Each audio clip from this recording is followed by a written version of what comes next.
Good morning.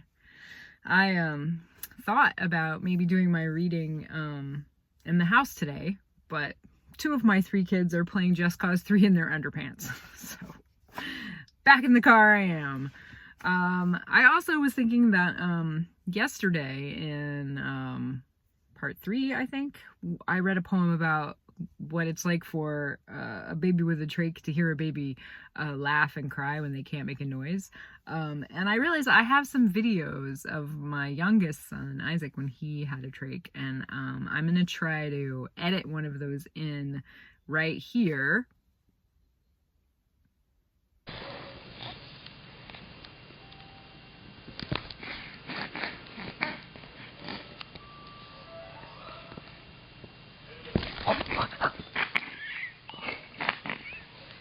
Now, I don't know if that worked or not, because I haven't tried to edit it yet, but hopefully it did, and so now you kind of know what that poem was about. If you go back and listen to it, you can see what Timothy was talking about. Okay, so I guess I'm gonna jump right in. Oh, I have a shout out to the students at JFK Middle School. Thank you for reading House Arrest and for watching these videos. Lots of socially distanced high fives to everyone. High five, high five, high five. Okay, I am going to jump in. I'm going to start with week 9, and we will see how far we get. Week 9, so this starts with one of my favorite poems in the whole book. Burp, excuse me, that's not my favorite poem. That's just me burping because it's morning time. Okay, here we go. Week 9. I will never do it again. You must know that, James. I will never do it again. Even though sometimes I wonder, just a tiny wonder, a little piece of dust-sized wonder, miniature wonder, you can only see under a wonderscope. What if I had one more magic wallet? What if all the bills got paid? I will never do it again, James. The wonder is very tiny. The what if is too dangerous, so I will never do it again. But I do wonder. I do. Hey, Dad, I'm writing this because I have to. Mrs. Bainbridge is making me write it in her office with the plants. Well, I'm not writing this with the plants. You know what I mean. Well, no, you don't. You don't even know Mrs. Bainbridge. You don't even know why I'm here. You don't know anything. Did you ever know anything? Did you ever think about me? About Mom? About Levi? How we feel? What we want? I guess you only thought about your car and how fast you would drive it away, away, away.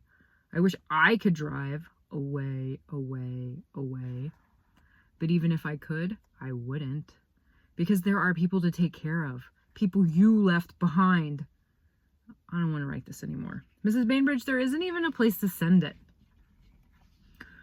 You can't hear an angry burrito cry when that angry burrito is a baby with a trach, wrapped in a blanket so that his arms and legs can't move, so that you can bend his neck over a towel, so that you can pull the tube from his neck and put in a new clean one. The angry burrito does not like you when you help do this, even when you burritoize him in his favorite spaceship blanket, even when you whisper a story about dragons and a knight who talks with his hands. The angry burrito turns weird colors while your mom and his nurse work with super fast ninja moves to get that breathing tube switched out 1, 2, 3 fast. The angry burrito stops crying when you give him a bottle, pat his fuzzy head, say, "Good job, Levi. Good job, little burrito."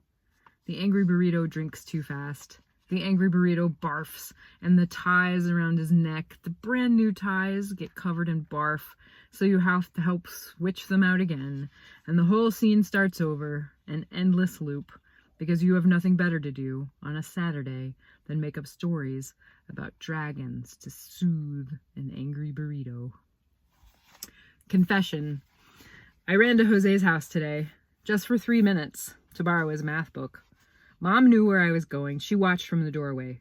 But now, I can't think about math. I can only think about other dimensions. Like, maybe right now our world exists somewhere else, but everybody has bunny ears, or their butts on the fronts of their bodies. When I go to Jose's house, it's like another dimension. The house is exactly the same as mine, same rooms in the same places, except it is also exactly different. They have 7 people, and we have 3. They have noise and chaos. We do too. But it's just also different. So different. It's hard for me to figure out who has the best chaos. Beeping alarms or screeching sisters? Backpacks everywhere or medical supplies? Fuzzy baby head or guinea pig running loose? And all of it is hidden behind the same looking front door, the same looking windows, the same looking garage, a whole different dimension. It's just 3 houses down. And the only real thing we share between the 2 places is this one lousy math book that I can't even concentrate on. Jose's dad bought a car. It's a car, he says, used to be cool. Now it looks like a giant rusted turtle with no guts inside. T-Man, you can't keep doing this. The box drops at my feet. Don't call me T-Man. A bobblehead falls next to my foot. I don't crush it. I need the trunk for groceries. Her hands on her hips, her jaw clenching. Put the stuff away. The toe of my shoe pushes at the box. Football, shaving cream, random dad stuff. I imagine it on fire. I imagine it on fire in an ocean of lava. I imagine it on fire in an ocean of lava with fireproof sharks circling it. I imagine it on fire in an ocean of lava with fireproof sharks circling it and shooting it with their laser eyes. There are never any groceries to go in the trunk. I say it quietly to the box. Levi starts coughing. Mom goes to him. When I kick the box, more stuff falls out. The suction machine is louder than my kicks, so I kick and I kick and I kick until Mom stops suctioning, until Levi stops coughing. Now I'm in my room. The box is not on fire, and it's not in the trunk, and the bobblehead is not in my hand, and I'm not thinking about Dad and how he sucks even more than the suction machine. You know those super sunny days?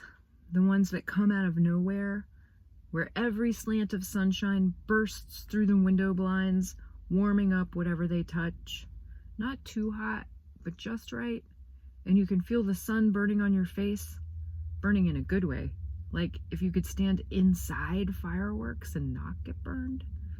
This fresh squeezed orange juice left on the porch with a box of chocolate donuts and a bag of breakfast tacos with fiery red salsa is making the inside of my mouth feel just like those fireworks, just like that slant of sunshine.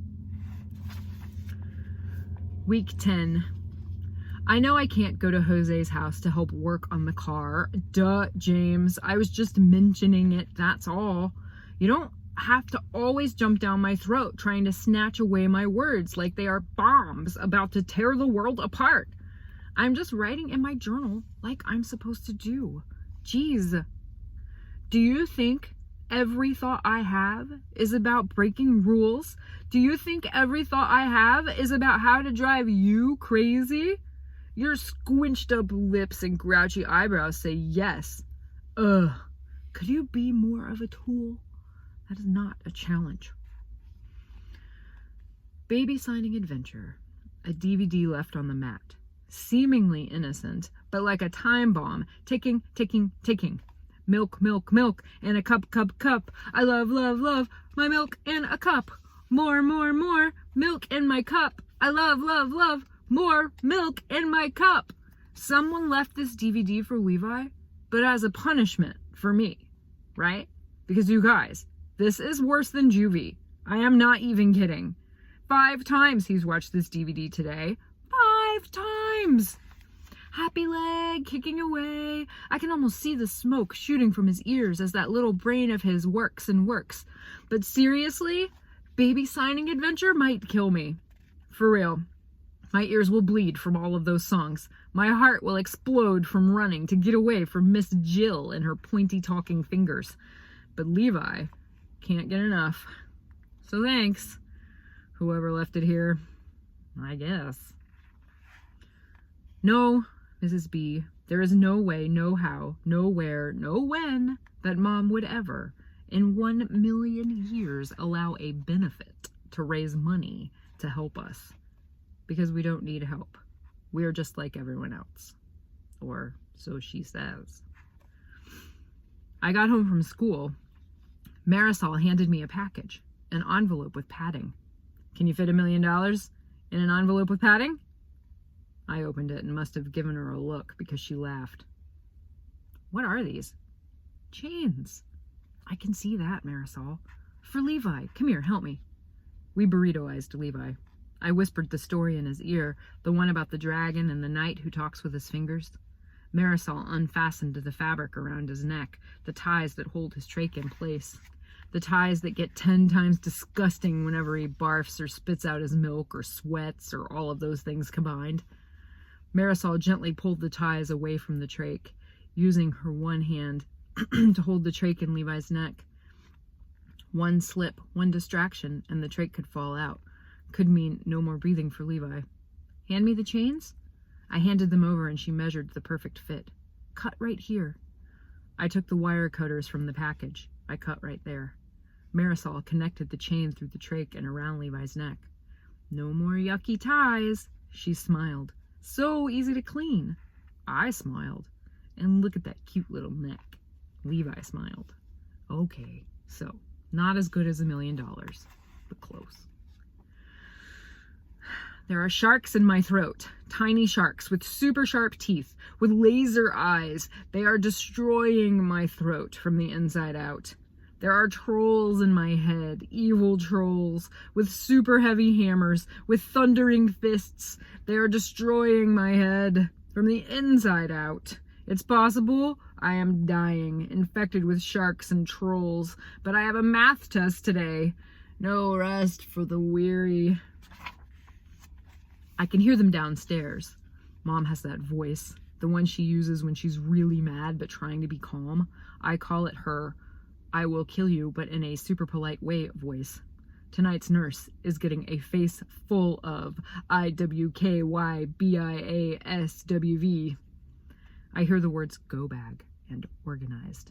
Then the fake laugh that is like IWKYBIASWV's sidekick. The nurse makes a psh noise, and I want to yell, "Jump back, lady! You are about to get murdered with words!" But I stay at the top of the stairs, listening. No one messes with the go bag. It has everything Levi needs if we have to leave the house. Not that he ever does, except for doctor visits or emergencies. The go bag is a work of art.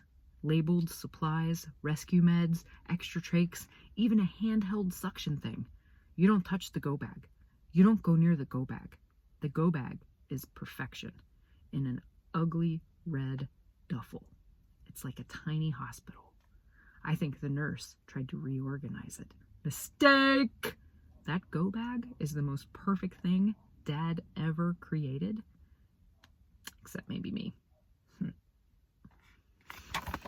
Okay. That's it for today. Again, thank you to Chronicle Books for allowing me to read this book out loud to everybody. And I hope that you all stay well and stay safe. And I will see you tomorrow.